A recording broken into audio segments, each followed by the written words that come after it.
அந்த இரவு நான் மட்டும்தான் விழிச்சிருந்தேனா?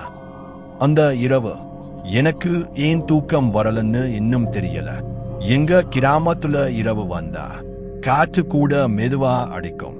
சத்தமே இல்லாத அந்த நேரத்துல என் மனசு மட்டும் அமைதியா இருக்கல. நான் வாசல் திண்ணையில் உட்கார்ந்திருந்தேன். மேல வானத்தை பார்த்துக்கிட்டேன். அப்போ அம்மா வந்தாங்க.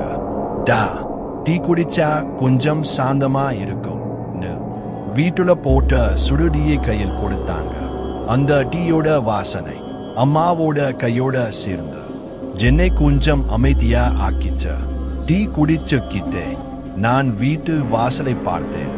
அப்போதான் கவனிச்சேன், எங்க வீட்டு கதவு சற்றே திறந்திருந்தது. எங்க கிராமத்துல இரவு நேரத்துல காரணமில்லாம யாரும் கதவை திறந்து வைக்க மாட்டாங்க. அம்மா மூடலையா கேட்க நினைச்சேன். அதுக்குள்ளே வீட்டுக்குள்ள இருந்த யாரோ மெதுவா நடக்குற சத்தம் என் மார்பு திடீர்னு இறுக்கமா ஆயிருச்சு.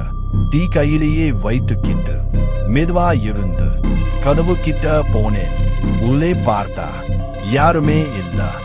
ஆனா என் ரூம்ல இருந்த கண்ணாடி முன்னாடி ஒரு நிழல் மட்டும் நகர்ந்தது.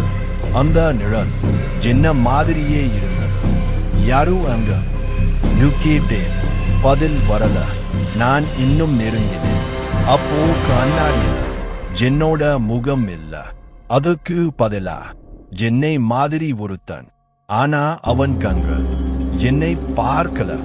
என்னை தாண்டி என் பின்னாடி யாரையோ பார்த்துக்கிட்டு இருந்தது. அந்த நொடி என் உடம்பை நடுங்க ஆரம்பிச்சது. அப்போதான் என் காதுக்கு ஒரு மெதுவான குரல் கேட்டு, நீ டீ குடிச்சியா? நான் திரும்பி பார்க்க முன்னாடியே அந்த குரல் தொடர்ந்து, அப்போ இப்போ இந்த வீட்டுல நான் தான் இருக்கேன். என்ன மூச்சே நின்று போச்சா.